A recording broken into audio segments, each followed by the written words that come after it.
एक खूबसूरत गांव में हरे भरे खेतों के बीच एक प्यारा सा फार्म हाउस है।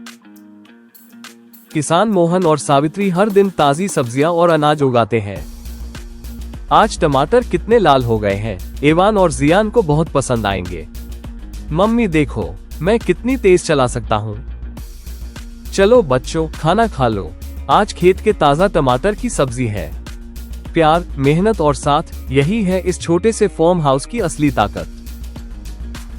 जहाँ प्यार और मेहनत साथ हो, वही असली खुशियों का घर है।